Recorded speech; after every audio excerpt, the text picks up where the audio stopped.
Saya akan bicara tentang teknik dasar stand up comedy. Jadi stand up comedy itu memiliki teknik dasar dalam menulis materi. Saya akan mengutip tulisan dari Judy Carter dalam bukunya Stand Up Comedy The Book. Dalam buku itu Judy Carter menyebutkan bahwa materi stand up comedy harus terdiri dari setup dan punchline. Jika tidak terdiri dari setup dan punchline, maka itu bukanlah materi stand up comedy. Itu bisa jadi hanya cerita lucu biasa. Nah, sekarang kita akan mengetahui ya sama-sama apa itu setup dan punchline. Setup adalah bagian pertama dari sebuah joke yang sifatnya menjelaskan. Ya, ada juga menyebutkan ya secara sederhana inilah bagian yang tidak lucunya. Sedangkan punchline adalah bagian kedua dari sebuah jokes di mana orang harus tertawa mendengarkan, atau ada menyebutkan secara sederhana disebut adalah ini bagian kedua dari sebuah jokes yang lucu ya, orang harus tertawa. Contohnya setup ya, ini contoh setup ya. Pertandingan sepak bola yang paling berkesan bagi saya adalah ketika waktu SMA karena saya berhasil mencetak sebuah gol. Jadi itu setupnya ya. Pertandingan sepak bola yang berkesan bagi saya adalah ketika SMA saat saya mencetak sebuah gol. Itu setup ya, menjelaskan kan, menjelaskan bahwa komedian ini pernah bermain bola waktu SMA dan sangat berkesan karena pada saat itu dia mencetak sebuah gol.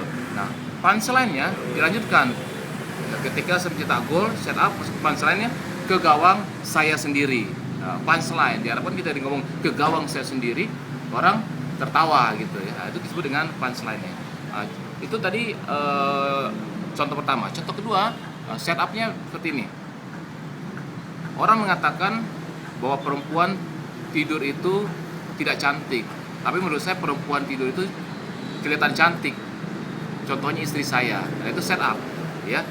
Orang mengatakan kalau bahwa perempuan tidur itu tidak cantik, tapi saya mengatakan perempuan tidur itu cantik. Contohnya istri saya. Nah, punchline-nya, karena pada saat tidurlah saya merasakan surga karena dia tidak cerewet. Nah, itu punchline-nya. Jadi orang menyatakan kelihatan tidur waktu tidur kelihatan cantik. Orang dibawa asumsinya bahwa istrinya berbeda dengan yang lain. Tapi punchline-nya dia mengatakan bahwa karena pada saat tidur itulah dia merasakan surga, karena saat itulah istrinya tidak cerewet. Nah, itu punchline-nya. Ya, jadi artinya bahwa kalau istrinya nggak tidur, itu kan mungkin suka marah-marah, ngomel-ngomel. Nah, itu contoh yang yang sangat sederhana. Nah, tentu contoh ini nanti harus kemudian oleh seorang komik dibawakan dengan gayanya dia, gaya seorang komik, dan mungkin bisa dipadatkan lagi. Contohnya lain adalah misal setup. Saya tidak tega melihat perempuan hamil berdiri ketika naik bus. Jadi dia menggambarkan bahwa jadi seorang komik yang baik tidak tega melihat perempuan hamil berdiri ketika naik bus. Itu setupnya.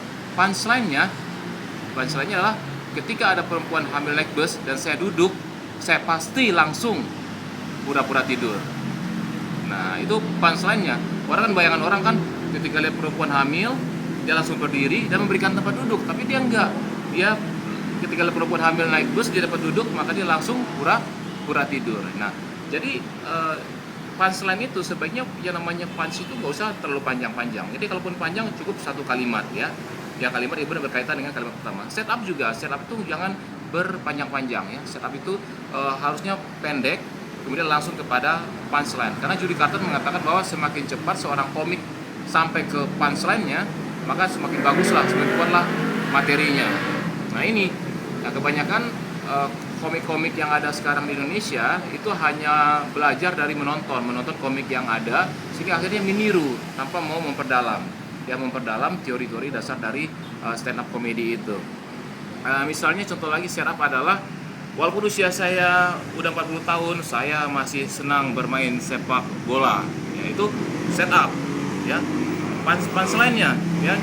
Dan saya masih mampu bertahan 2 kali 45 menit di bangku cadangan. Itu punchline-nya, di bangku cadangan. Jadi kalimat pertamanya menjelaskan bahwa dia walaupun umur 40 tahun, dia masih senang bermain bola, masih kuat. Biasanya kalau pemain sepak bola itu kan ketika udah umur kepala 3 banyak tuh 37, 38 secara fisik kan udah mulai agak menurun stamina bermain bola. Tapi ini mengatakan masih senang. Tapi punchline-nya dia bisa bertahan 2 kali 45 menit di bangku cadangan. Nah, memang punchline itu kita itu memutarbalikkan asumsi penonton, persepsi penonton. Nah, disitulah punchline salah satu strateginya. Ya, salah satu strateginya itu bisa sebutnya satir, kita mengkritisi, bisa juga kita memutarbalikkan logika, atau kita pun membelokkan persepsi atau asumsi dari penonton. Nah, Kalau kita sudah menguasai yang namanya setup dan punchline, maka kemudian kita akan bisa meramunya dalam sebuah materi. Nah, bedanya antara setup dengan premis. Nah, kalau premis itu adalah konsep ya, konsep dasar dari sebuah materi itu. Kita mau bicara tentang apa nih?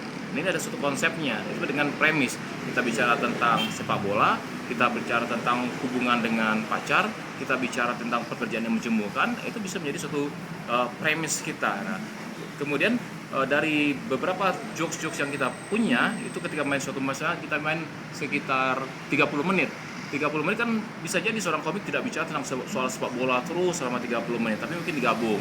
5 menit pertama bicara soal sepak bola, kemudian 5 menit kedua bicara tentang hubungannya dengan pacar. Nah, pengantar ya atau penghubung antara satu jokes dengan jokes yang lain itu disebut dengan segi ya, segi. Jadi tulisannya SEGUE ya. Maaf kalau pronunciation saya salah. Kalau nggak salah baca itu segi. Jadi pengantar satu joke. Contohnya gini, kita udah main tentang materi bola, kemudian kita akan bicara tentang hubungan kita dengan pacar. Nah, biasanya kita akan bicara seperti ini. Ya, kalau pertandingan sepak bola itu ya paling enak sih nonton sebelumnya sama pacar di teman. Tapi masalahnya pacar saya itu orangnya, nah langsung bicara tentang pacar. Terus setelah pacar bicara soal restoran misalnya.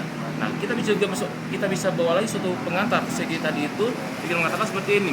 Tapi kalau pacar saya itu lebih suka seafood. Nah, menurut saya seafood itu ini ya. Jadi itu ada sambungan. Nah, itu teknik dasar dari stand up comedy ya. Jadi 4 istilah ini dulu dikuasai, insya Allah udah bisa untuk tampil ya, untuk bikin materi 7 menit sampai setengah jam. Jadi ingat setup, ingat punchline, ingat segi tadi, dan kemudian tahu apa itu premis. Selamat mencoba. Coba kopi maksudnya.